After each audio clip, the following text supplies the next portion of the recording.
Officially जो है आज शुरू कर सकते हैं। If everyone is ready. Yes, sir.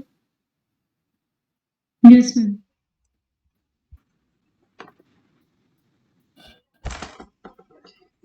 Okay, so Aparna, let's start. Okay.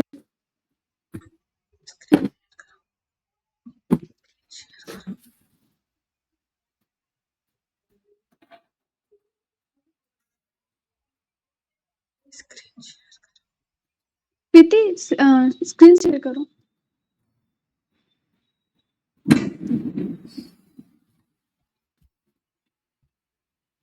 आज का हमारा टॉपिक है भारत में जातिवाद, जाति व्यवस्था के बारे में हम लोग पढ़ेंगे। उससे रिलेटेड क्या क्या क्वेश्चंस हो सकते हैं उनको भी डिस्कस करेंगे, जो हम लोग पहले पढ़ चुके हैं, बट उनको हम कैसे बनाएंगे वो देखेंगे। प्रीति स्लाइड। हाँ, एक मिनट।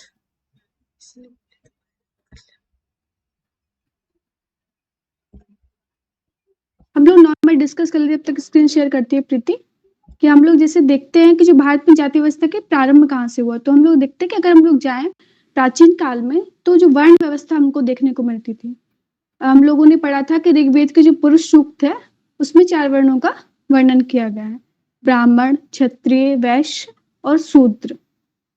उसमें बताया गया है कि एक विराट पुरुष है, उसके जो मुख से जो ब्राह्मण का जन्म हुआ है, उसके बाहुओं से क्षत्रिय का जन्म हुआ है, और उसकी जांघों से वैश्य का, और जो पैरों से उनके शूद्र का जन्म हुआ है।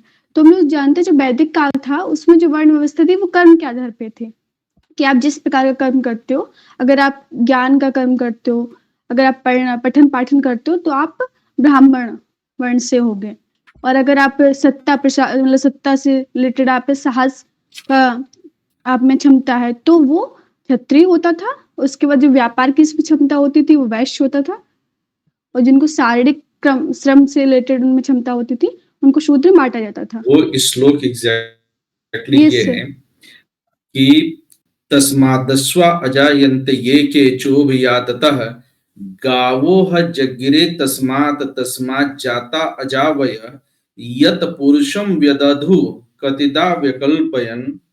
आगे ध्यान दीजिएगा। मुखम किमस्य कौ बाहु कावूरो पदावुच्येत ब्राह्मणो अस्य मुखमासीत् बाहुराजन्यः कृत उरुतदस्य यद वैश्य पदभ्यज्ञाम शूद्रो अजायत।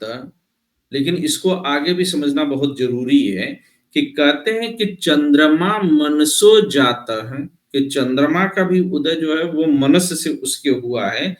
चक्षो सूर्यो अजायत मुखादिन्द्रश्चा ग्रीष्य, मुख से अग्नि, प्राणाद्वार युजायत कि प्राण से वायु, नाभ्याम नाभि से आसीदंतरिक्षम अंतरिक्ष होता है, और शिश्रोर द्यो समवर्तता शीर्ष से जो है ये आपका आकाश द्यो, पदभ्याम भूमिर्दिश स्रोतात की जो भूमि है वह उसके पांव से होता है, दिशाएं स्रोत से होती हैं, तथा लोकागम अकल्पयन। और इतना ही नहीं, उस पुरुष के बारे में जो शुरू में ही जो जहां से ये शुरू होता है उसमें लिखा हुआ है कि ओम सहस्र शीर्षा पुरुष सहस्राक्ष सहस्रपात स भूमिम विश्वतो वृत्वा अतिष्ठान दशांगुलम। यानी कि 3 पैरों वाला यह जो पुरुष है ये तीनों लोकों में व्याप्त होने के बावजूद भी 10 अंगुल और ज्यादा है, अत्यतिष्ठ दशांगुलम। तो उस साधारण अर्थ में मैंने अक्सर ये बात कही है कि कभी भी वेद, उपनिषद, पुराण या किसी भी धर्म ग्रंथ का जब अर्थ लेना हो तो वह अर्थ कभी भी आप सीधा सीधा ट्रांसलेशन के जरिए नहीं ले सकते हैं। Yes. हालांकि किसी भी साधारण किताब का भी अर्थ, अब चूंकि मैम हम लोग के बीच में हैं और लॉ के बड़े विशेषज्ञ हैं। तो आप भी ये मानेंगी कि अगर कोई भी, चाहे वो संविधान में कोई बात लिखी है या किसी विधि की पुस्तक में कोई बात लिखी गई है, कोई साधारण विधि भी है, तो उसका साधारण ट्रांसलेटेड अर्थ कभी भी नहीं दिया जाता है। उसकी पृष्ठभूमि, उसका इतिहास, उसका प्रयोजन को ध्यान में रख करके ही किसी कानून का जो है भावार्थ लेना चाहिए। जो गड़बड़ी हम लोग अक्सर करके करते हैं, वो यही करते हैं कि पुरुष सूक्त के उस जो है अर्थ को हम ट्रांसलेशन के आधार पर ले लेते हैं, है ना? Am I right ma'am? Yes sir, yes. Literal interpretation sir नहीं होता है इसमें।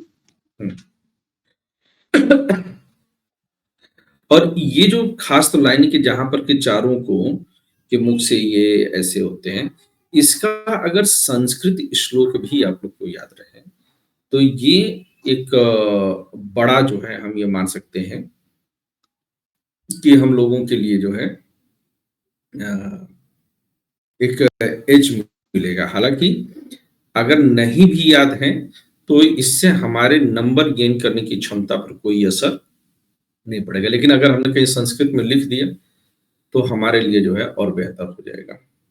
Yes sir. ठीक है, कंटिन्यू। लेकिन हम लोग सर श्री कृष्ण जी ने जो गीता में कहा वो वाला संस्कृत का श्लोक यहाँ पे बोलना चाहेंगे। चातुर्वर्ण्यम मया सृष्टा गुण कर्म विभागसा, जो वो लिखा है शॉर्ट में है, तो वो हम लोग आंसर्स में यूज कर सकते हैं कि वहां पे जो श्री कृष्ण जी कहते हैं कि सभी लोग मुझसे ही उत्पन्न हुए हैं और जो ये विभाजन किया है वो गुण और कर्म के आधार पे है। जो वर्ण व्यवस्था है वो गुण और कर्म के आधार पे विभाजित थी। फिर हम लोग देखते हैं कि जो ये कठोर रूप कब हुआ, तो वो हम लोग देखते हैं उत्तर वैदिक काल में हमको ये देखने को मिलता है कि जो है व्यवस्था कर्म से जन्म आधारित हो गई, उसपे कुछ रूढ़ियां जुड़ गई और धीरे धीरे इसका जो स्वरूप है वो थोड़ा निम्न होता गया। उसपे क्या बोल सकते हैं कि शांति पर्व में भी बात को जो है लिखा गया है। विदुर और भीष्म पितामह के बीच का वो संवाद है कि जन्मना शूद्रो संस्कारात् द्विजुच्यते, कि अगर जन्म से आप शूद्र भी हुए हैं तो आप संस्कार से द्विज या ब्राह्मण कहलाते। यस। और सिर्फ हम लोग देखते हैं वैदिक काल में भी कि एक ही परिवार में अलग अलग वर्णों से लोग होते थे। मतलब उनके पिता का दूसरा वर्ण है, बेटे का दूसरा वर्ण है, पत्नी का दूसरा वर्ण है, तो मतलब ये था उसमें पहले जो इतनी ज्यादा कठोरता नहीं थी, ये हम लोग बोल सकते हैं वर्ण व्यवस्था में। लेकिन धीरे धीरे समय के अनुसार उसमें जुड़ते गई। तो अगर हम लोग उसको जैसे हम लोग करते हैं फॉर्मेट, हम लोग का आंसर राइटिंग वाला रहता है, तो इंट्रो के रूप में हम लोग लिख सकते हैं कि जाति जो एक प्राचीन संस्था है जो वर्षों से चली आ रही है, इसकी विशेष रूप से हमारी संस्कृति का भी भाग है। उसमें अगर हम लोग देखें जो इसकी विशेषताएं देखेंगे आगे, उससे पहले हम लोग दो लाइन देखें, रोटी और बेटी का संबंध इसमें ज्यादा महत्वपूर्ण रहता है कि इसमें खान पान वाला आता था जो, और बेटी में विवाह वाला, कि जो एक जाति थी वो उसी के अंदर ही विवाह होते हैं। तो ये हम लोग देखेंगे। फिर प्रीति नीचे करना स्लाइड। अच्छा, ये जो जाति व्यवस्था जैसी चीज आप बता रही हैं कि रोटी बेटी का संबंध जो है केवल इसी महाद्वीप में रहा है, ऐसा नहीं रहा है। अन्य महाद्वीपों में भी इस तरह के संबंध रहे हैं, जैसे कि कैथोलिक्स हो गए और प्रोटेस्टेंट्स हो गए। तो इनके बीच में भी जो है शुरुआती दौर में अगर हम देखेंगे तो 11वीं 12वीं शताब्दी के आसपास में तो किस तरह से जो है पूरा का पूरा राजतंत्र ही जो है परिवर्तित हो जाता था। केवल इसी आधार पर ब्रिटेन की जो है रक्तहीन क्रांति का बहुत बड़ा आधार ये डिवीजन ही रहा है। तो अब इस तरह से वहां पर जाति शब्द नहीं दिया गया है, लेकिन जो मूल भावना है वो वहां पर भी बनी है। तो हम लोग अगर प्रमुख विशेषताएं देखें जाति व्यवस्था की, तो वो है कि एक तो जन्म आधारित होती है, दूसरा इसमें विवाह वाले सब लोगों ने बोला कि एक ही जाति में विवाह को वरीयता दी जाती है, सजाति विवाह। दूसरा जो जाति व्यवस्था का मेन है वो है पदानुक्रम, उसको बांटा जाता है कि जो ब्राह्मणों को सबसे उच्च स्थान, फिर क्रम से क्षत्रिय वैश्य शूद्र ये माना जाता है जाति व्यवस्था में। फिर जाति आधारित व्यवसाय को ही चुनना सही माना जाता है, जो आपके मतलब पिता करते आए हैं वही आप करें।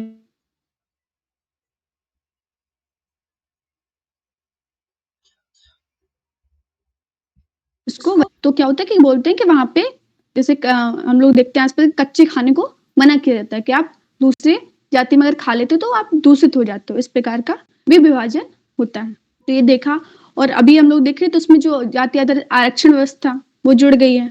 फिर अभी हम लोगों को करंट में आज टॉपिक भी है, लेकिन वो अभी हम लोग आज करेंगे नहीं, वो था जाति आधारित हिंसा। इसको भी बढ़ावा मिला है। और इसमें सबसे इम्पोर्टेंट है, क्वेश्चन भी आया हुआ है कि जाति आधारित उपविभाजन भी देखने को मिल रहा है। सब कैटेगराइजेशन जो है कि एक ही जाति में कई सारे विभाजन हमको देखने को मिलते हैं उसके अंदर भी। हाँ, ये एक दलित विमर्श में बड़ा प्रश्न है कि Yes, sir. दलितों में भी ज्यादा दलित और कम दलित का विभाजन है, जो कि स्वयं Yes, sir. शोषित हैं। उनके यहाँ जो है उरई का ही एक केस मेरे सामने कभी आया हुआ था कि जहाँ पर जो है इस तरह का डिवीजन जो है, मतलब कि दलितों की ही 2 उपजातियां, एक जो है वो चमार वर्ग से थे, दूसरे पासी वर्ग थे और लड़का लड़की थे और उनके बीच में शादी को लेकर के बड़ी टसल थी।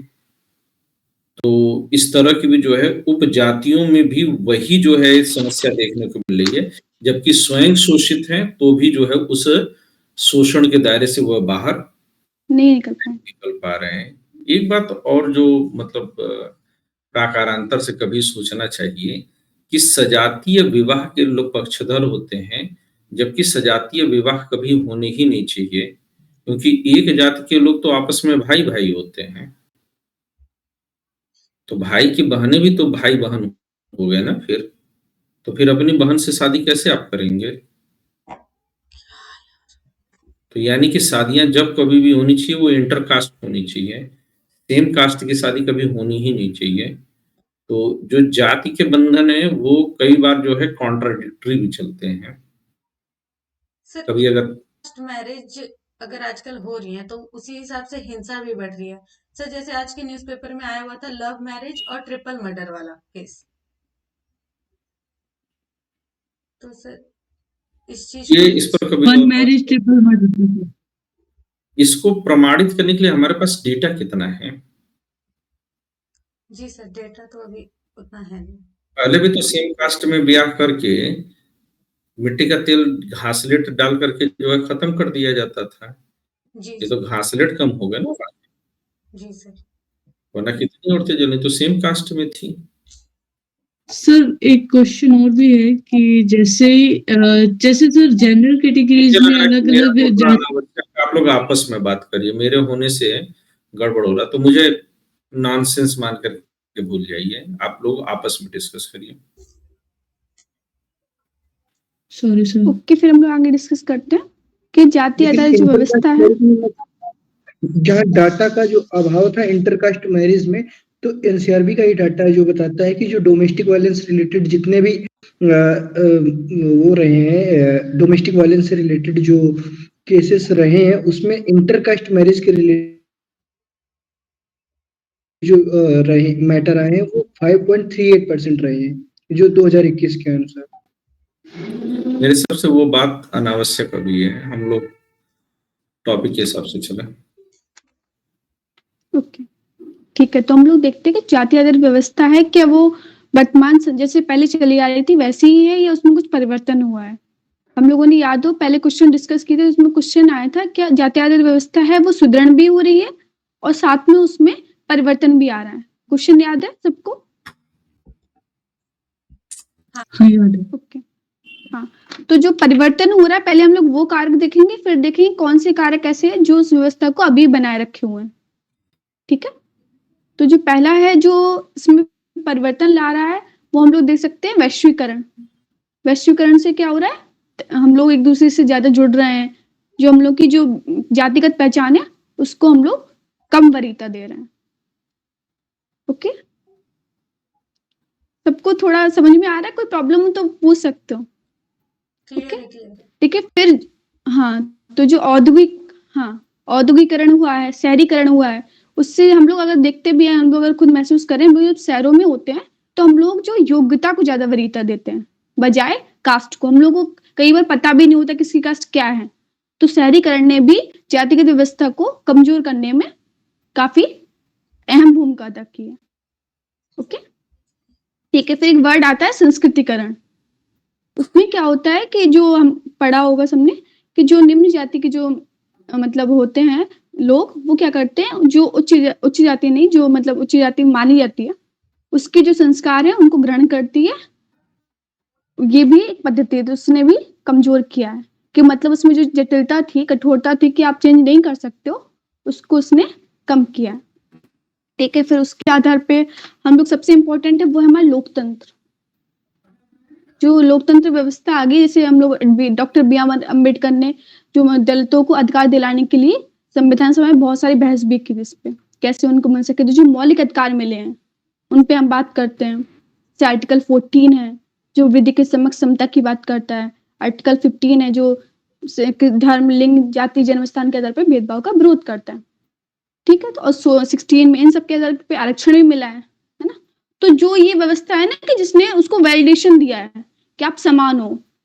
पहले क्या था कि जो अगर हम लोग पहले व्यवस्था में जाएं, जब लोकतंत्र नहीं था, तो जो क्षेत्रीय आधार पे जो चीजें थी, वो जैसे पंचायत थी उसको मान्यता था, प्राधिकार मिला हुआ था, तो वो सपोर्ट करती थी जाति व्यवस्था को। लेकिन जो लोकतंत्र है, जो अभी लोकतांत्रिक व्यवस्था है, वो उसको सपोर्ट नहीं करती है। तो जो दलित हैं या जो निम्न जाति के लोग हैं, उनको ऊपर उठने में मदद मिलती है। ठीक है, ये पॉइंट। उसके बाद फिर हमको पता है कि अस्पृश्यता निवारण अधिनियम भी लाए गए हैं कई सारे, उन्होंने सहायता दी है उनको। सशक्तिकरण के लिए विशेष योजनाएं भी चलाई जाती हैं SC ST के लिए, इन सब ने सहयोग दिया है। उसके बाद फिर हम लोग बोल सकते हैं हाँ, खान पान में बदलाव। तो अब ये जो हमने जैसे पढ़ा था विवाह वाला, तो विवाह में भी सर ने बताया जैसे अंतरजातीय विवाह अब उनकी हम लोग को ज्यादा देखने को मिल रहा है। वो खान पान में भी अब ऐसे कोई रिस्ट्रिक्शन नहीं रही है कि आप एक की जाति में खाओ, दूसरी की जाति मतलब दूसरी की जाति के लोग हैं वहां पे आप खाना नहीं खा सकते हो। तो इन सब चीजों ने हमारी जो जातिगत व्यवस्था है उसकी कठोरता को कम किया है। तकनीक बढ़ रही है, तो लोग इन सब बातों को, जो जातिगत व्यवस्था है उन पे मतलब नहीं सोच रहे हैं, आगे बढ़ने की सोच रहे हैं किस प्रकार हम आर्थिक विकास कर सकते हैं, किस प्रकार देश में सहयोग कर सकते हैं। ये सभी कारक हैं। कोई कुछ और पॉइंट ऐड करना चाहे तो कर सकता है। क्या कोई प्रॉब्लम हो किसी कारक में तो बता सकता है। नहीं, कोई प्रॉब्लम नहीं है, हमने भी यही पढ़ा क्लियर? था। मतलब ओके। क्या प्रीति? लगभग सभी पॉइंट्स कवर किए गए। हाँ, मतलब 1-2 पॉइंट हो सकते हैं जो एक्स्ट्रा मिल जाए, बट ओवरऑल यही है पॉइंट्स। ओके, हम लोग करेंगे कौन से ऐसे कारक हैं और जो आरक्षण वाले ने लाभ पहुंचाया कहीं ना कहीं, हम लोग देखते हैं जो प्रतिनिधित्व नहीं मिल पाता था उनको, उसमें भी योगदान दिया। अब हम लोग ऐसे कारक देखेंगे जिन्होंने उसको बनाए रखा है, सुदृढ़ता अभी भी है, मतलब पूरी तरह स्थिति चेंज नहीं हुई है, उन कारकों को देखेंगे। तो पहला इसमें जो हाँ, पहला जो है वो है जैसे राजनीति एक तरफ सुधार किया है, दूसरी तरफ उस दृढ़ता को बढ़ाया भी है। जाति आधारित बन रहे हैं तुम्हारे दल, बन रहा है राजनीतिक दल, तो एक तरफ तो वो अच्छा काम कर रहे हैं कि उनको ऊपर उठा रहे हैं, बट वो सुदृढ़ता को वो चाहते नहीं है कि वो कम हो। मतलब वोट बैंक के लिए जातिगत वो चाहेंगे कि झगड़े हो। तो मुझे ना तो इस तरीके से नेगेटिव इम्पैक्ट भी किया, दोनों इम्पैक्ट के। यस। अच्छा, अगर राजनीतिक दलों का जातिगत व्यवस्था पर क्या असर पड़ा है, इसको एक लाइन में समेटना हो तो कैसे समेट सकते हो? तो इस पे दोनों प्रकार से असर पड़ा है सर। एक लाइन में बोलो। सर द्विआयामी प्रभाव पड़ा है सर। इसको ऐसे क्या लिख सकते हैं कि जातीय पहचान को मजबूत करते हुए भेदभाव की मात्रा में जो अंतर था, मात्रात्मक अंतर को कम किया है। उन्होंने यस सर। भेदभाव को तो कम किया है, यस सर। लेकिन जातीय पहचान को और सुदृढ़ बना दिया है। यस सर, यस सर, बिल्कुल है ना? यस।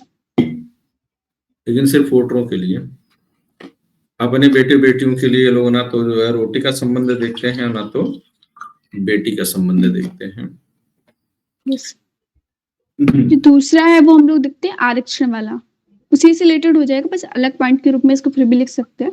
जो आरक्षण वाली व्यवस्था है वो कहीं न कहीं हम लोग उस पे ऑलरेडी डिस्कस कर चुके हैं कि आरक्षण व्यवस्था ने क्या किया है कि लोगों को बीच में कभी-कभी ऐसा आ जाता है कि उनको मौका मतलब नहीं मिल पा रहा है। सवर्ण वालों को साथ ज़्यादा गलत हो रहा है और जो 50% से ज़्यादा आरक्षण देने की बात आती है तो ये प्रॉब्लम ज़्यादा बढ़ जाती है। मेरे हिसाब से अपर्णा इस बात यस सर। को सिर्फ अगर हम लिख दें, जितना आपने लिखा उतना सही है। अगर इसको यस। एलैबोरेट करने की कोशिश करेंगे तो कंट्रोवर्शियल हो जाएगा। Yes sir. तो सिर्फ इतना ही लिख के छोड़ देंगे? इतना लिख करके छोड़ देना। ये जो 50% आरक्षण की सीमा वगैरह को लिखोगे ना, तो अब पता चला कि कोई आरक्षण का समर्थक बैठा है, तो 50% तो बढ़ जाएगा, क्योंकि आज की तारीख में तो ये कहा जा रहा है कि जिसकी जितनी हिस्सेदारी उसकी उतनी भागीदारी। Yes sir. और अगर कोई उसका समर्थक हुआ तो सर इंदिरा साहनी केस डाल के उसको कर देंगे कि मतलब इंदिरा साहनी केस के बाद जो है ये यस भी लगातार मांग उठ रही है कि ये आवश्यक नहीं है 50% की सीमा। सर अब 50% की सीमा को चुनौती दी जा रही है। अगर सिर्फ यस।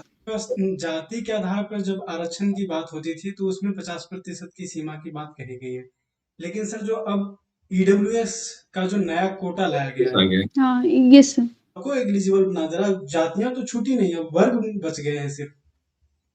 नहीं, अब इतना हम वही चीज है ना कि it will make it more controversial. अब चूंकि मैम भी यस है तो थोड़ा उनकी भी जो है मशवरा को जान लेना चाहिए।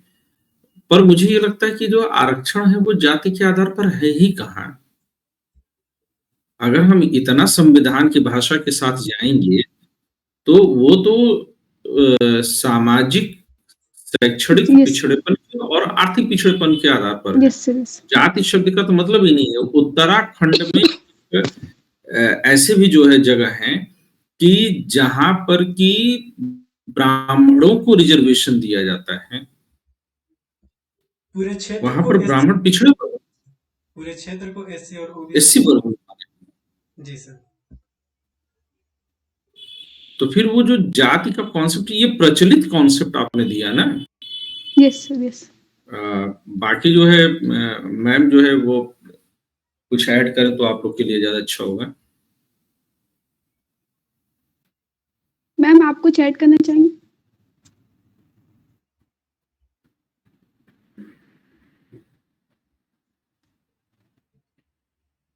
कुछ मुझे लग रहा है कि वॉइस में प्रॉब्लम है। मैम जब कभी भी कनेक्ट कर पाएंगे तो आप लोग को बताएंगे। आप कंटिन्यू करो। बट मेरा ये कहना है ना कि लैंग्वेज इस तरह से रखना, देखो हमेशा ये पकड़ना होगा कि कौन से पॉइंट्स कंट्रोवर्शियल बन सकते हैं। यस। तो हमें वहीं पर स्किप कर जाना चाहिए। ओके जैसे ये पॉइंट जोड़ना जरूरी है, पर इस पॉइंट को एलोबरेट करने की कोशिश, जैसे अभी देखिए सूरज बात कर रहे हैं, मैं बात कर रहा हूं, तो हो रही है कंट्रोवर्सी, उभर रही है ना। तो हम बिना मतलब में यस। अपनी फटी क्यों दोनों सिरों के सामने देख के लोग अपने टांग अड़ा दें। तो इसको कम से कम एलोबरेट करिए। ठीक है, अगला। ओके। जो अगला है वो है जाति संगठन। तो जाति आधार पर संगठन बन जाते हैं, वो कहीं ना कहीं हम लोगों को एहसास दिलाते हैं कि जातिगत विशेषता अभी भी है विद्यमान। जैसे क्षत्रिय महासभा, ब्राह्मण महासमाज, वैश्य समाज, सब लोगों ने सुने होंगे, तो इस आधार पर बटे हुए होते हैं। ये भी जो है उस दृढ़ता को मजबूत करने का काम करते हैं। फिर जो ग्रामीण क्षेत्रों में हम लोग को खाप पंचायतें देखने को मिलती है, ये बहुत ज्यादा काम करती हैं। जैसे हम लोगों ने ऑनर किलिंग सुनी होगी, वो अपने फैसले सुना देती हैं कि अगर अंतरजातीय विवाह हुआ तो ये नहीं हो सकता है, और जातिगत सुदृढ़ता को बढ़ावा देने में कार्य करती हैं। फिर हम लोग एक बार जो क्वेश्चन हम लोगों ने देखे थे उसको एक बार फिर से जल्दी उसको रिवाइज कर लेते हैं। क्या क्या क्वेश्चन था? एक क्वेश्चन मतलब एक पॉइंट ऐड कर सकते हैं क्या इसमें? हाँ बोलो। जैसे जातीय विवाह में प्रतिबंध लगा दिया जाता है कि मतलब आपको अपनी ही जाति में ही करना है, आप मतलब किसी और कास्ट में अगर करते हैं तो वहां पे जैसे ऑनर किलिंग वगैरह ये सब वही हो मैंने जाता बोला है। था कि ऑनर किलिंग खाप पंचायत। हाँ, पंचायतें बोलती हैं कि उनको मतलब उनका होता है ना कि बाकायदा कानूनी व्यवस्था जैसे उनका चलता था। न्यूज़पेपर में कई बार आता है कि वो बोल देते हैं कि इनको सज़ा दी जाएगी मौत की और बाकायदा दी भी जाती है, कई बार ऐसे केसेज़ आते हैं। तो जैसे वो भी हरियाणा में ये रूल है, मतलब जैसे रूढ़िवादिता को जन्म देता है हरियाणा में, तो उस चीज़ को लेकर वैसा बोलेंगे। हाँ, ये चीज़ है ना कि अगर हम लोग सोचे भी कि हम लोग जातिगत जो कठोरता उसको कम करें, तो वो नहीं करने देती हैं, क्योंकि डर लोगों के मन में उत्पन्न हो जाता है। ठीक है, तो जो इसमें क्वेश्चन्स जातीय आए आधार पे जैसे शिक्षा से वंचित भी तो किया जाता है, मतलब कि शिक्षा से वंचित करना इसमें डाल सकते हैं, क्योंकि मतलब जैसे देखा जाता है कि पहले जैसे स्वर्ण जो मतलब उच्च स्वर्ण जाति के लोगों को शिक्षा का अधिकार प्राप्त था, लेकिन वो मतलब जैसे अपने अनुसूचित जाति वर्ड ले सकती है, जाति अनुसूचित जनजाति वगैरह, तो इसमें मतलब शिक्षा का प्रभाव कम कर दिया जाता था कि मतलब लड़कियों के लिए कम हो जाता था और जो मतलब अनुसूचित जाति के लिए भी कम हो जाता था। ये लेकिन पहले था। अभी हम लोग जो ये डिस्कस कर रहे हैं टॉपिक आज के समय के हिसाब से कर रहे हैं। नहीं, ऐसे वो टेम्पोरल वाला उतना ले लिया। हाँ, पहले हाँ। बहुत ऐसी प्रथाएं प्रचलित थी, जैसे अगर साहित्य पहले तो बहुत ज़्यादा अगर हम लोग वो डिस्कस करेंगे तो बहुत जाएगा। किस प्रकार उनको बाहर रखा जाता था, उनको घर मतलब गाँव के अंदर नहीं आने दिया जाता था। बहुत ज़्यादा भेदभाव था। ये सर ने बताया हम लोग हाँ। मतलब अगर दलित घर में किसी लड़के की शादी हो रही है, तो वो जब शादी करने जाता है तो वहां पे जो सवर्ण लोग हैं, उनके घर पे उसको मतलब भीख मांगना पड़ता है या कुछ इस तरीके का, मतलब मैंने एक कहानी में पढ़ा था। तो पहले ऐसी बहुत परंपराएं और थी, ये भी हाँ, ये खत्म हुई है। बिल्कुल। से नहीं खत्म हुई है, लेकिन अभी धीरे जैसे ग्रामीण क्षेत्रों में अभी भी ये पाई जाती है। जैसे जैसे ग्रामीण क्षेत्रों में हाँ, जैसे जैसे समृद्धि आई है, वैसे वैसे ये चीजें टूटने भी लगी हैं। तो ये बिल्कुल। ये देख सकते हैं कि जैसे जूठन आप अगर पढ़ते हैं, तो जूठन में ओम प्रकाश वाल्मीकि जी ने जो वर्णन किया है कि उनको उन जिनके घर उनकी माँ काम करने जाती थी, उस समय एक्सेप्ट करते हैं जब ये सरकारी नौकरी में काफी समय इनका हो जाता है, इनका स्टेटस इकोनॉमिकली बेहतर हो जाता है। तो ये कह सकते हैं कि जाति व्यवस्था को तोड़ने में जो इकोनॉमिक स्टेटस है, जितना बेहतर होते जाएगा उतना ये ब्रेक डाउन होगा इसमें। ओके, ये हमको कंटिन्यू देखने कीजिए। को हाँ, तो ये हमको देखने पर को मिलता है। हाँ, इसमें एक मेरी आवाज आ रही है? ये सर आ रही है। अगर हम केवल जो है इनका वाल्मीकि जी का ही देख लें और हम ये माने कि हाँ वे जो कह रहे हैं वो ठीक है, तो फिर हमें ये नहीं बोलना चाहिए कि हमारे पास एक एग्जाम्पल जो है डॉक्टर भीमराव अंबेडकर का भी है। डॉक्टर भीमराव अंबेडकर का जिस एनसीईआरटी में आप बात कर रहे हैं, वहीं पर अंबेडकर साहब की और उसके बाद वो आगे वाले को जो आपकी वॉइस उससे ब्रेक हो ज्यादा रही है। देने सर आपकी वॉइस ब्रेक हो रही है सर। एक मिनट मैं देखता हूँ। ठीक है, मैं एक मिनट बाद इस पर बात करता हूँ।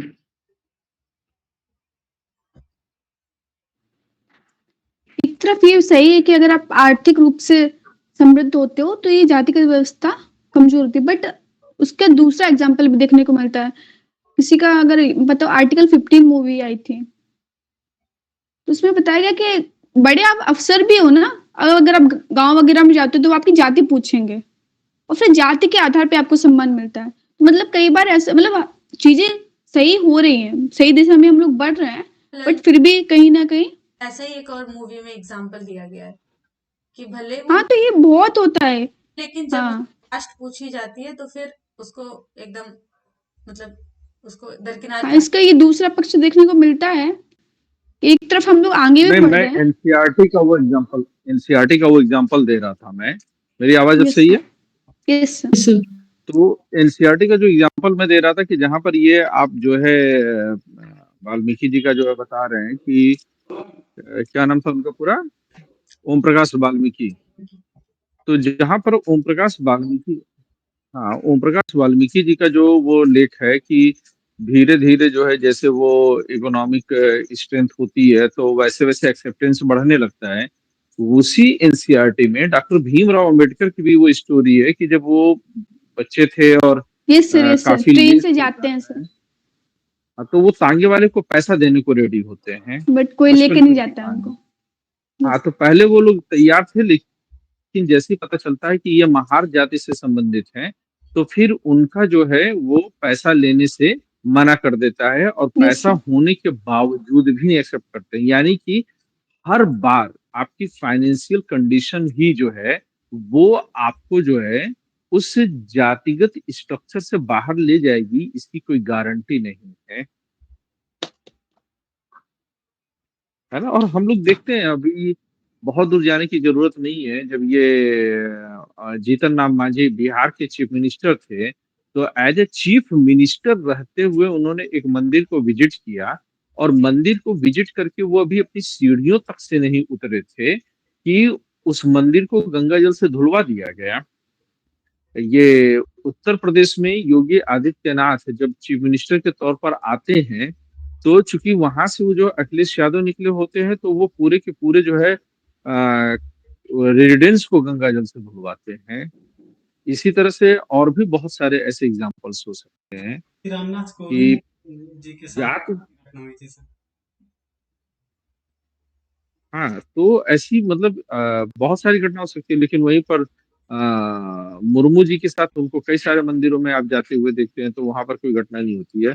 तो हम लोग एक ट्रांजिशन के फेज से हैं कि जहां पर कई बार जो है हम एक्सेप्ट करते भी हैं और कई बार हम एक्सेप्ट नहीं भी करते हुए दिखाई देते हैं। एक और इसमें जो है बहुत खतरनाक चीज है कि ये जो जाति के सुधार की बात है, ये सिर्फ हिंदुओं में ही जो है कोशिश की जा रही है। ये जो जात की प्रॉब्लम मुस्लिम और अन्य धर्मों में है, वहां पर इस तरह का कोई भी प्रयास करता हुआ दिखाई नहीं दे रहा है। हालांकि जात की जो समस्या हिंदू धर्म में है, वो अन्य धर्मों में भी है, यस सर, पर हमारे यहाँ तो फिर भी इस पर चर्चा हो रही है, बात हो रही है। आप अन्य धर्मों में इसके लिए कोई भी प्रयास अगर आपको दिखाई दे तो आप बताइए। उनके यहाँ बस इतना ये है कि मस्जिद में कौन लीड कर रहा है, इस पर तो चर्चा नहीं होती है, लेकिन रोटी बेटी के संबंध उनके यहाँ भी जाति को देख करके ही बनाए जाते हैं। तो आप एक डायमेंशन ये भी जोड़ सकते हैं कि प्रचलित तौर पर जात की व्यवस्था हम सिर्फ हिंदुइज्म में देखते हैं, परंतु अन्य धर्मों में भी कम या ज्यादा के रूप में ये दिखाई देते हैं। इसमें कम या ज्यादा के शब्द जोड़ देने से अगर किसी को थोड़ी बहुत आपत्ति भी होगी तो आप उसका बचाव कर ले जाएंगे। यस सर, ठीक है ये बात, यस और ये वैल्यू Yes, ऐड कर देगा आपको। फिर दूसरी एक चीज मुझे मतलब यहीं पर मैं टोकूंगा, आप लोग कई बार भावनात्मक रूप से इसमें चले जाते हैं। हमको ये पता है कि सिविल सर्विसेज में हमको बहुत जो है स्कोप इस बहस को लिखने की, है ना। सर, आपकी कैसे? वॉइस फिर से ब्रेक हो रही है सर। हमारे पास इस बहस को लिखने का बहुत अधिक स्कोप नहीं है यस सर, इसलिए कि वही हम पॉइंट्स। इतना कुछ, यस सर, तो पॉइंट्स जो शुरू में आप लोगों ने डिस्कस किए हैं उन तक स्टिक रखिए। अब ये देखना है कि कितना ज्यादा जो है आप उसको एलोबरेट कर सकते हैं, बहुत अधिक डिस्कशन में मत जाइए। यस सर, नहीं जाते हैं सर, जो हम लोग एग्जाम में यूज हो सकता है वही करते हैं। केवल उतना ही करना है। ओके, क्लियर है? क्लियर है सर। जब हम लोग जाति व्यवस्था की बात करते हैं तो दो जो फेमस लोग हैं उनको कोट कर सकते हैं।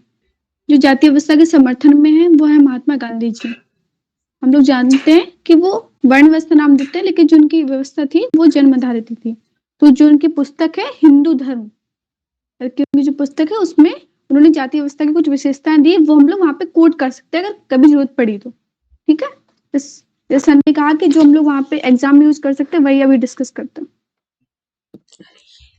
पहला है कि उन्होंने जो वर्ण व्यवस्था को मतलब कृत्रिम नहीं माना है, उन्होंने माना कि वर्ण व्यवस्था जो है वो प्राकृतिक है। ठीक है, मैं एक बात कहना चाहूंगा कि महात्मा हाँ। गांधी जी को हम अगर जाति व्यवस्था व्यवस्था के समर्थक के बजाय जो जाति सुधारक मतलब जाति आधारित समाज सुधारक हैं तो बेहतर हो। हाँ, अभी हम लोग आगे डिस्कस करेंगे कि उन्होंने जाति व्यवस्था के किस रूप का समर्थन किया है ना? तो जाति व्यवस्था का हम लोग किस रूप को देखते हैं ये भी है ना। तो पहला तो वो मानते हैं कि प्राकृतिक है, ठीक है। फिर दूसरा ये मानते हैं कि ये जो है वो हिंदू धर्म का अनिवार्य अंग है। जाति व्यवस्था को हिंदू धर्म का अनिवार्य अंग मानते हैं और वो मानते हैं कि जो ये व्यवस्था है वंशानुगत ही मानते हैं उसको भी। और ये कहते हैं कि अगर आप वंशानुगत अपने व्यवसाय को चुनते हो तो आपको ज्यादा, क्योंकि अगर आपके माता पिता वो काम करते आ रहे हैं तो आप छोटे से उस काम को देखते जा रहे हैं, उसमें वो कौशल आप में पहले से इनबिल्ड होता है। तो उस क्षेत्र में अगर आप जाते हो तो आप बेहतर काम कर सकते हो, वो उसके समर्थक थे, ठीक है। तो उनका जो बेस था वो ये था कि आपको आसान होती है वो व्यवसाय चुनने में जो आपके माता पिता करते आए हैं, जो आपका परिवार करता आया है, ये उन्होंने कहा था। फिर ठीक पैतृक व्यवसाय वाला होगा, लेकिन ये जैसे राय ने बोला कि जो वहां जो समस्याएं थी जैसे भेदभाव, वो उसका समर्थन नहीं करेंगे। जो सामाजिक विषमता है उसका समर्थन नहीं करेंगे। तो कुछ लोग बोलते हैं कि गांधी जी ने जो व्यवसाय चुनने को बोला है तो ये तो गलत है, क्योंकि वो एक से दूसरे में ट्रांसफर नहीं होने दे रहे हैं। लेकिन जो गांधी जी थे वो किसी भी व्यवसाय को छोटा या बड़ा नहीं मानते थे। उनकी नजर में वो बोलते थे एक चाहे नाई का काम हो या एक वकील का काम हो, नाई से संदर्भ शारीरिक श्रम से है, हम लोग सूत्र से ले सकते हैं, वकील का थोड़ा ज्ञान का ले सकते हैं। तो मतलब उन्होंने कहा था कार्य अगर कोई भी किसी प्रकार का भी काम कर रहा है, व्यवसाय कर रहा है, तो हमको अगर बराबर सम्मान दे तो ये प्रॉब्लम ही नहीं आएगी। हम लोग उस काम को जो मतलब छोटा मानते हैं इसलिए प्रॉब्लम आती है। तो वो कहते हैं कि हम लोग को सभी व्यवसायों को समान सम्मान देना चाहिए और जो अस्पृश्यता है, जितनी भी उसमें बुराइयां थी, उसको उन्होंने दूर करने का काम किया उसमें। ओके, फिर जो इसमें रिलेटेड हम लोग दे सकते हैं वो है डॉक्टर बी आर अम्बेडकर, कि जो इतना बड़ा सुधार हुआ है तो उसके बहुत बड़े पुरोधा हमारे doctor B are Ambedkar ji रहे हैं, क्योंकि वो खुद उस दलित जाति से आते थे, तो उन्होंने व्यक्तिगत अनुभव भी थे उनके, है ना। तो उन्होंने वो महसूस भी किया था और उन्होंने किस प्रकार वो पढ़े लिखे और उन्होंने लोकतंत्र की स्थापना या संविधान जो बना उसमें किस प्रकार दलितों का उद्धार हो सकता है, उनके लिए जो भी प्रोटेक्शन हो सकती है वो उन्होंने सब कराई, ठीक है। तो ये दो हम लोग हैं वो कोट कर सकते हैं जब हम लोग लिखेंगे क्वेश्चन, डिपेंड करता है क्वेश्चन कैसा आ रहा है उससे रिलेटेड। फिर जो ये क्वेश्चन आए उनको एक बार देख लेते हैं, क्या इन सब के बाद हम लोग उनको बना पा रहे हैं कि नहीं। ओके, तो जो पहला क्वेश्चन है वही कि जाति व्यवस्था जो है नई नई पहचान और सच्चाई रूपों को धारण कर रही है, अतः भारत का जाति व्यवस्था में उन्मूलन नहीं किया जा सकता है। 2018 में जो क्वेश्चन आया है, जैसे जाति व्यवस्था जो है नई नई पहचान कर रही है ग्रहण और सच्चाई, मतलब इसका क्या है, एक तो जो हम उपजाति वाला ले सकते हैं इसमें,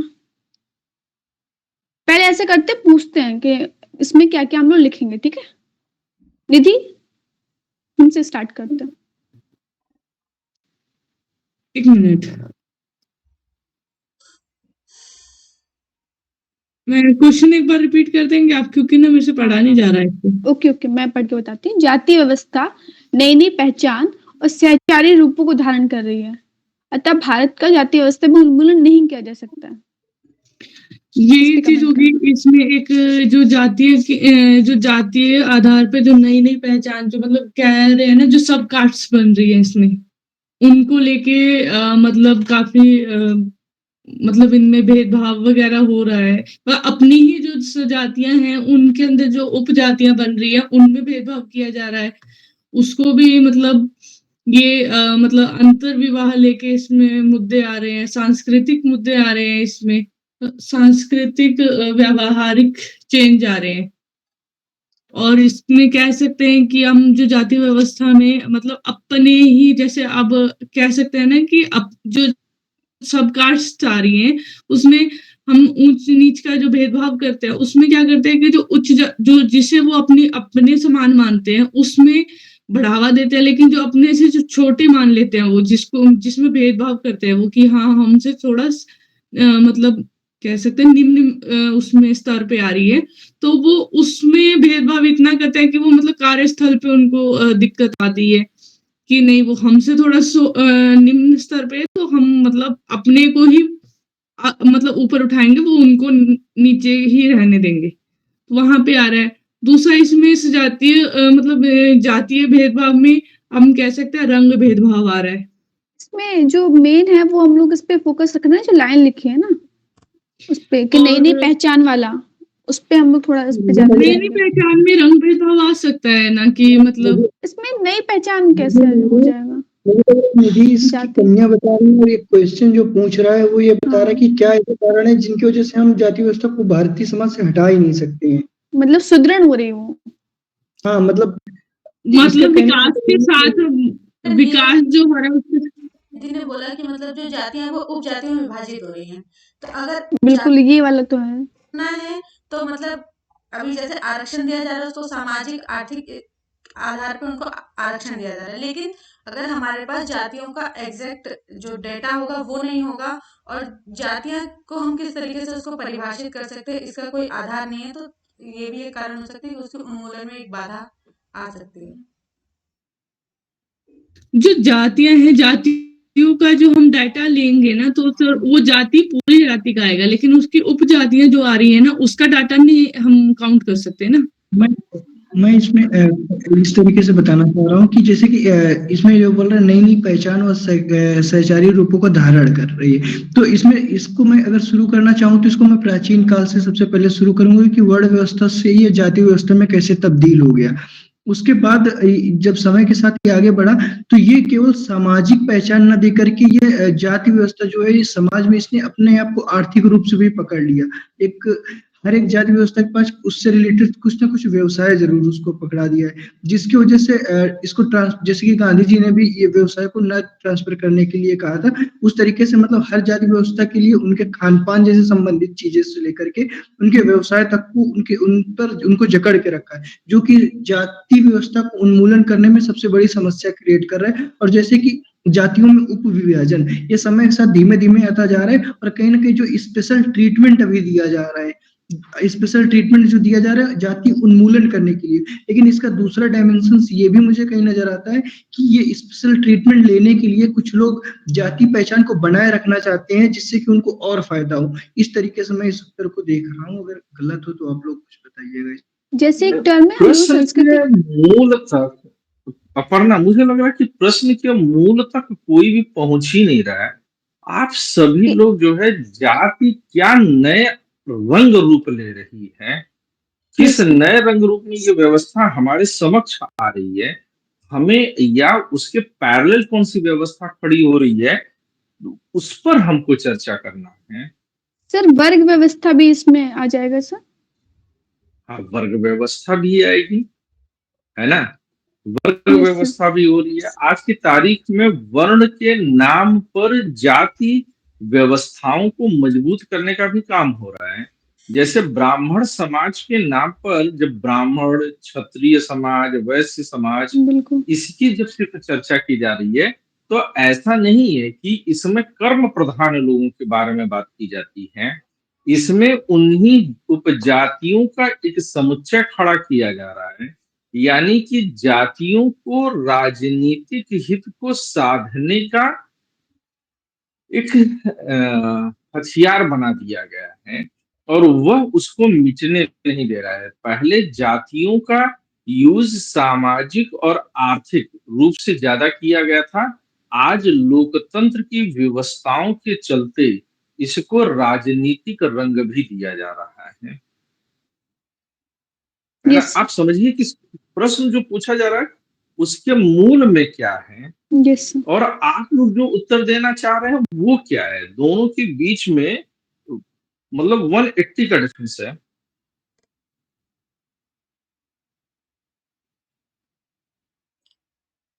तो जैसे सर ने बताया भी कि इसमें हम लोगों को ये देखना है कि नई नई पहचान वाला सहचारी रूप धारण कर रहा है, उसको हम लोगों को लेना। जैसे मैं बोलने वाली थी उतने टाइम कि एक संस्कृतिकरण वर्ड पढ़ा तो संस्कृतिकरण भी होता है। जैसे इसके कारण कि जो राजनीति में जातिगत जो उपजातियां उनको बढ़ावा मिल रहा है, तो उससे उल्टा भी हो रहा है कि जैसे कुछ लोगों ने, मैंने बोला कि उनको मिल गया उच्च जाति वाला, तो वो चाहे उनको रिजर्वेशन का फायदा नहीं मिलेगा, तो उल्टी प्रोसेस भी चल रही है उस दिशा में। तो हम इसको भी डाल सकते हैं। दूसरा है क्लास वाला, कि जाति के साथ साथ एक समानांतर व्यवस्था चल रही है क्लास, कि अगर हम लोग महानगरों में जाएंगे तो वहां जाति वाला इतना कॉन्सेप्ट नहीं है। लेकिन वहां पे क्या चलेगा, lower class, middle class, higher class. तो ये भी समानांतर रूप से एक व्यवस्था चल रही है जाति के साथ साथ। इसको भी हम लोग ले सकते हैं, उपजातियां वाले ले लेंगे। उसमें फिर अगर हम लोग क्षेत्र के आधार पर अगर हम लोगों को याद हो कि उत्तरांचल साइड कौन सी है, पूर्वांचल साइड, मतलब अगर ये हमको याद है दक्षिण में कौन कौन सी जातियां हैं, उनकी उपजातियां हैं, अगर वो याद है, वो अगर हम लोग एग्जाम्पल्स डाल देंगे तो ये और ज्यादा अच्छा हो जाएगा। फिर इसमें लिखा है सुदृढ़ हो रही, तो अगर हम लोगों ने इसको मान लिया तो ये हम लोग को पॉजिटिव नोट पे आंसर कंक्लूड करना होगा। तो हम लोग लिखेंगे इनने दिया है, बट हम लोग पॉजिटिव नोट पे कहेंगे नहीं, इसके साथ इसमें परिवर्तन भी आ रहा है, शिक्षा व्यवस्था और भी जो सरकार की तरफ से प्रयास किए जा रहे हैं, जागरूकता है, तो हम लोग पॉजिटिव नोट पे इसको फिनिश कर दें। ओके, ये हो गया। फिर अगला जो क्वेश्चन था कि भारत में जातीय अस्मिता गतिशील और स्थिर दोनों है, तो ये हम लोग डिस्कस कर चुके हैं। मैंने बताया कि गतिशील वाले कौन कौन से पॉइंट थे, औद्योगिकरण, शहरीकरण। उसमें फिर हम लोग क्या एग्जाम्पल देख सकते हैं, वो अभी करंट में जो न्यूज़पेपर में आता है उसको हम लोग वहां से लेना होगा, क्योंकि पॉइंट तो वही है, बट एग्जाम्पल जैसे सर ने बोला कि हम एकदम सटीक देना है, कंट्रोवर्शियल ना हो, तो वो हम लोग ध्यान रखेंगे तो हम लोग कर लेंगे। गतिशील वाले में हम लोगों ने देख लिए थे 5-6 पॉइंट, 7 पॉइंट थे, उनमें हम लोग कोई 5 पॉइंट लिख देंगे, और फिर जो सुदृढ़ कर रहा है उसमें लिख देंगे। Okay, clear? ठीक है प्रीति, फिर अब तुम ले लो।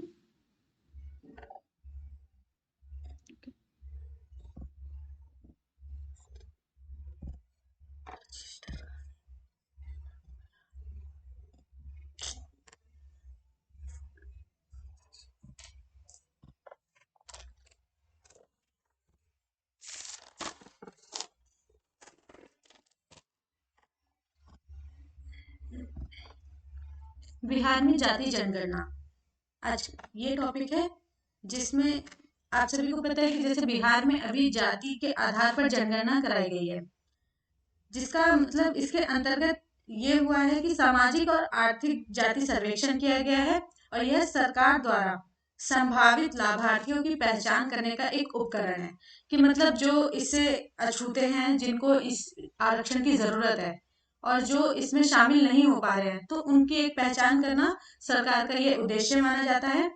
और अगर ये देखा जाए कि सोशल इकोनॉमिकल कास्ट सेंसस जो कि पहली बार 1931 में आयोजित किया गया था, ठीक है, और इसमें फिर मेरे पास कुछ इसके डेटा भी हैं जो मैं दिखाती हूँ।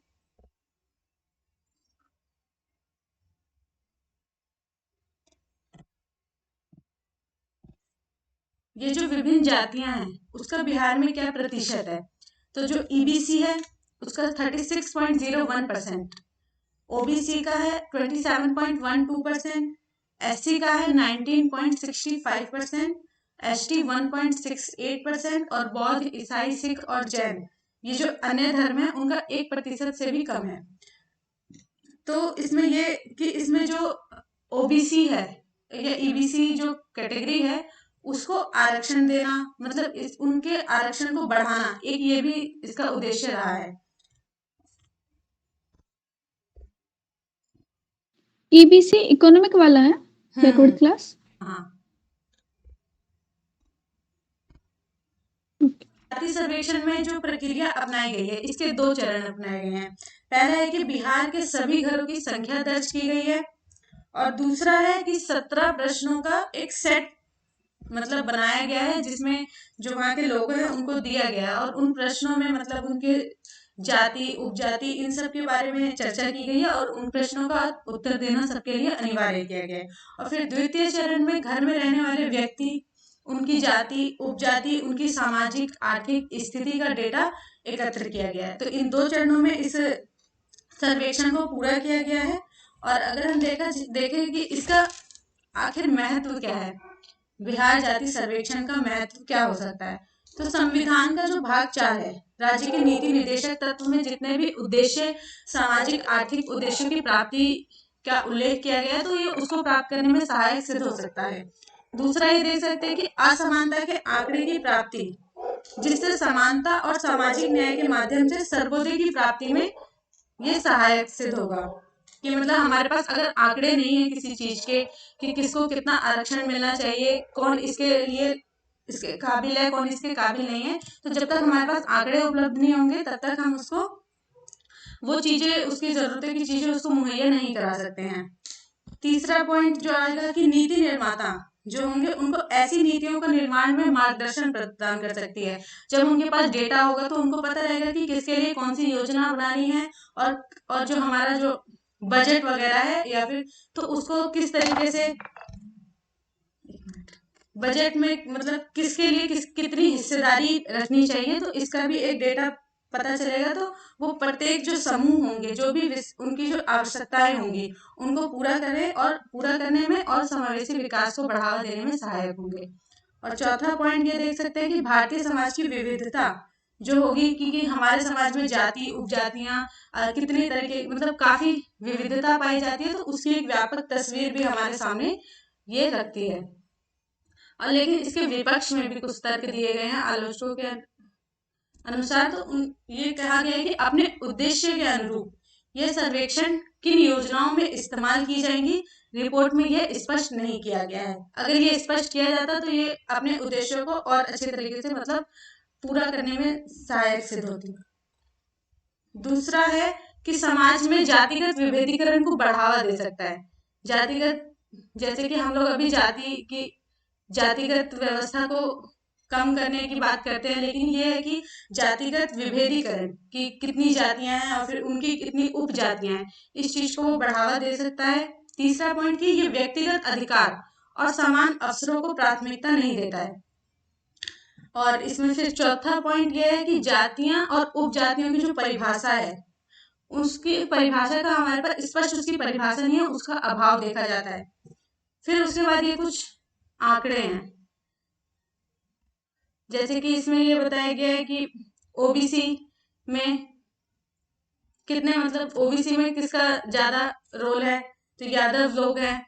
और फिर इसमें एससी में कौन है, फिर जनरल में ब्राह्मणों का कितना है, राजपूत कितने हैं, भूमिहार कितने हैं, कायस्थ कितने हैं, ये देखा गया है। तो और उसके बाद फिर ईबीसी जो इकोनॉमिकल बैकवर्ड क्लास के जो लोग हैं उसमें सबसे ज्यादा रोल किसका है, ये एक डेटा है जिसको हम यूज कर सकते हैं अपने आंसर राइटिंग वगैरह में, इसको हम इजीली यूज कर सकते हैं। फिर रीजन वाइज ये बताया गया है कि हिंदू में कितना है, तो 81.99 है, इस्लाम में 1.77 और 17.7 और क्रिश्चियन में 0.05 है, बौद्ध है 0.085, सिख है 0.01 और जैन है 0.009।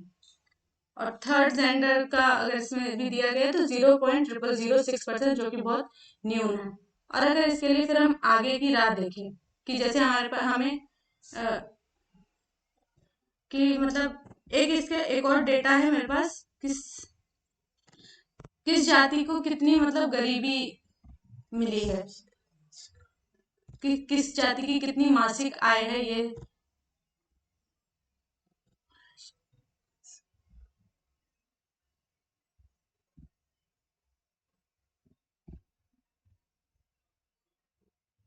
आवाज ब्रेक हो रही है आपकी शायद। वो स्क्रीन शेयर कर रही हूँ ना, एक और डेटा है मेरे पास उसका।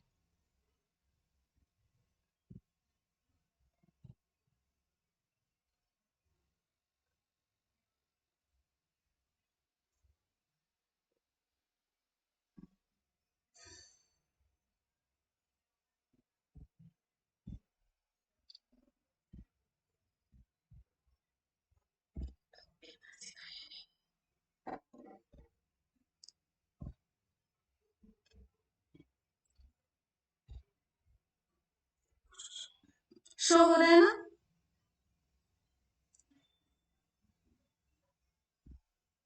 नहीं नहीं हो रहा है प्रीति।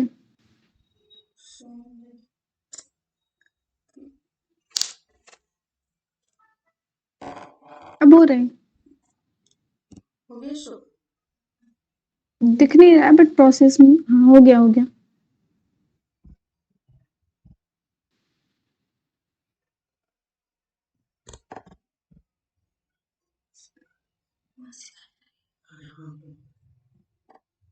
ये मतलब सभी स्रोतों से जो प्राप्त मासिक आय कि 6,000 रुपए तक की जो परिवारों की संख्या है, जो 6,000 रुपए तक कमाते हैं, उनका प्रतिशत देखा जाए तो 34.13% है। और 6,000 से अधिक और 10,000 तक जो मासिक आय है जिन परिवारों के, उनका प्रतिशत 29.61% है। और 10,000 से अधिक और 20,000 तक का 18.6% है। 20,000 से 50,000 तक के मासिक आय वाले परिवारों की संख्या 9.83% है। और 50,000 से अधिक में देखा जाए तो 3.90%। और वैसे परिवार जिसने अपनी आय की जानकारी सार्वजनिक नहीं की है तो वो है 4.47%। ये आंकड़े पूरे बिहार के हैं। जो पहले तो ये बिहार की स्थिति को दिखाता है कि बिहार में लोगों की इनकम की स्थिति क्या है, और इसके बाद जाति आधारित आंकड़े दिखाए भी हैं जो बताते हैं कि किस कोटि के लोगों की क्या अभी आर्थिक स्थिति है।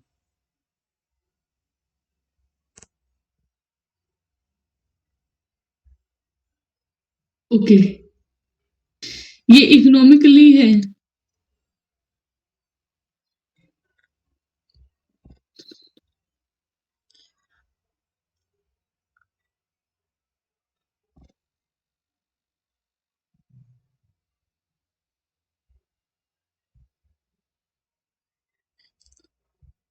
इसमें ये दिखाया गया है कि मतलब कौन से मतलब जो परिवार हैं, जाति के परिवार, उनमें सबसे गरीबी किसमें है। तो भूमिहार जाति जो है 25.32%, सबसे ज्यादा इसमें गरीबी दिखाई गई है।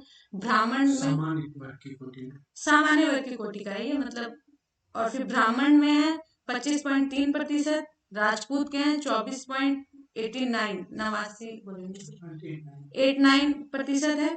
और कायस्थ का है 13.83%, शेख है 25.84%, पठान जो है 22.20% और सैयद जो है 17.61%। जो कि ये सामान्य वर्ग के जो भी लोग हैं उनका बताया गया कि उसमें सबसे ज्यादा गरीबी किस मतलब कितनी प्रतिशत है।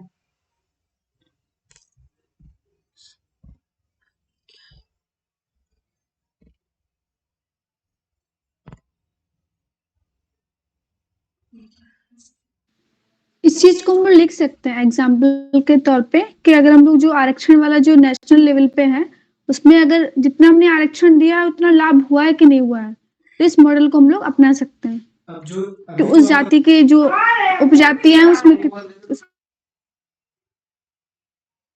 अभी जो आंकड़ा शो हो रहा है वो दिखा रहा है पूरे पॉपुलेशन का हर एक कैटेगरी में ब्रेकअप हो, उसमें कितनी गरीबी है। जैसे सामान्य वर्ग में पहले तो सामान्य वर्ग की जातियों का इन्होंने दिखाया, वैसे सामान्य वर्ग में कुल गरीबी जो है वो 25.09% है।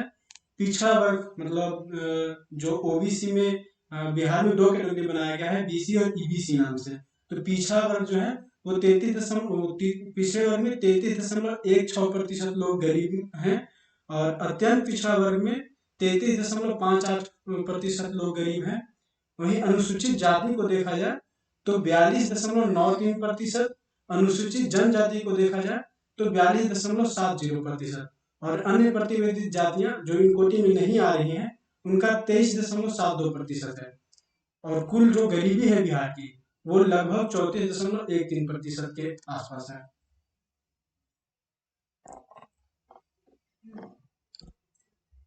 तो ये जितने भी डाटा थे इससे रिलेटेड मैंने शो कर दिए। एबीसी में वो एक्सट्रीमली बैकवर्ड क्लास था। Extremely backward class. बट ये मुझे थोड़ा ये प्रॉब्लम हो रही है, इसमें परसेंटेज दिया है, अगर हम इसको सबको ऐड करेंगे तो ये तो 100% से ज्यादा होगा, तो ये कैसे?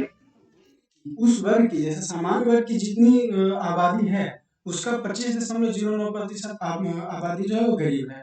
और ये जो गरीबी का दिखाया है वो 6,000 मासिक आय से कम वाले परिवार है।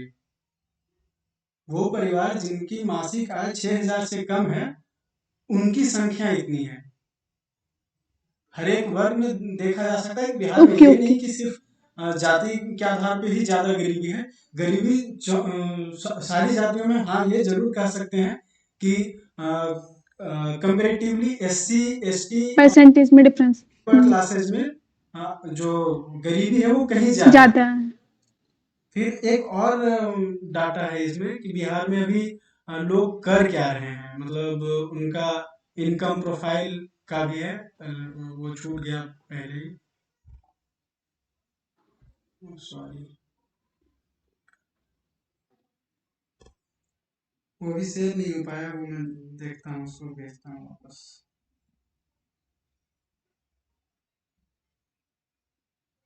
इसमें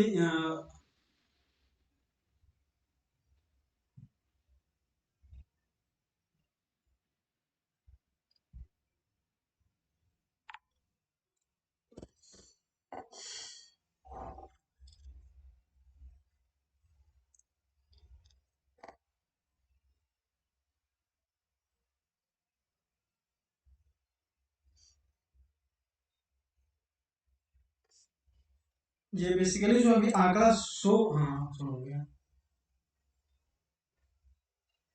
ये बिहार में लोग रोजगार किस तरह के कर रहे हैं उसका आंकड़ा है। सरकारी क्षेत्र में रोजगार प्राप्त लोगों की संख्या जो है वो 1.57% है।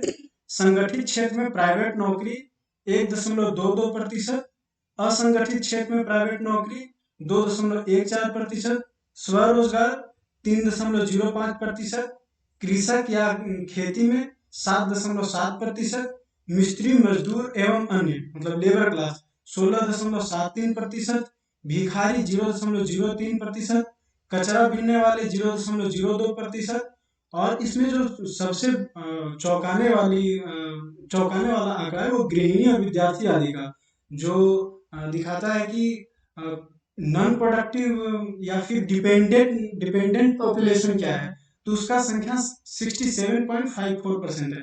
मतलब मात्र 32.5% लोग ही बिहार में हैं जो कुछ काम कर रहे हैं, जो कुछ अर्न कर रहे हैं। तो बिहार में गरीबी का कारण डिपेंडेंट पॉपुलेशन का ज्यादा होना है, जो ये साफ दिखाता है कि वहाँ रोजगार काफी कम है, रोजगार का स्तर काफी गिरा हुआ है।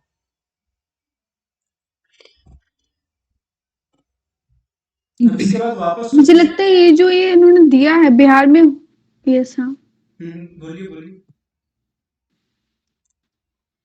हाँ, ये बोलना था, जो ये मॉडल उन्होंने पेश किया है वो अगर हम लोग गवर्नेंस में जो प्रोग्राम इम्प्लीमेंटेशन होता है ना उसमें ये बेस्ट रहेगा, क्योंकि हम लोग पास अगर डेटा होगा ना तो हम लोग अच्छे से स्कीम्स को बना पाएंगे। टारगेटेड स्कीम जो डिलीवरी हो सकती है ना, टारगेटेड प्रोग्राम की डिलीवरी वो बहुत ज्यादा अच्छे से हो पाएगी, मुझे लगता है। फिर हम लोग का आउटकम भी देख सकते हैं ना कि हम लोग, हाँ, तो अगर डेटा मेन प्रॉब्लम, जैसे सर बोलते हैं डेटा वाली प्रॉब्लम आ जाती है, हम डेटा ही नहीं है कि हम लोगों ने जितना दिया क्या उतना उनको लाभ हुआ, शिक्षा के क्षेत्र में क्या उतने एनरोलमेंट हुए, आगे तक कंटिन्यू रहे कि नहीं रहे, तो ये सब हम लोग देख सकते हैं। तो ये हम लोग आंसर में डाल सकते हैं अपने, इस वाले मॉडल को हम लोग फॉलो कर सकते हैं, तो यहाँ इसका से ले सकते हैं पॉइंट।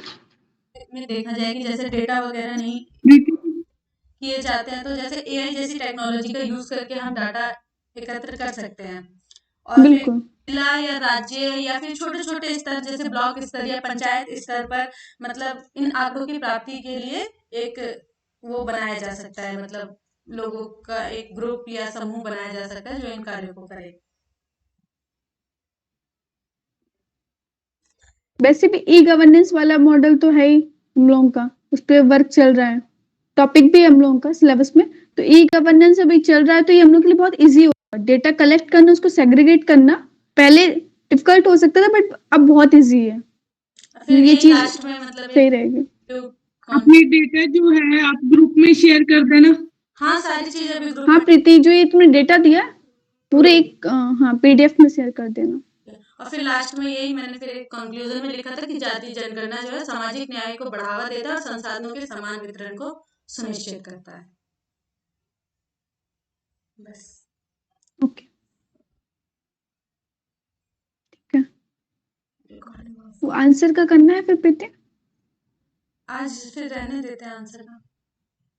आप आवाज नहीं है, म्यूट, आज रहने देते हैं आंसर का। तो फिर आज कल क्लास होगी।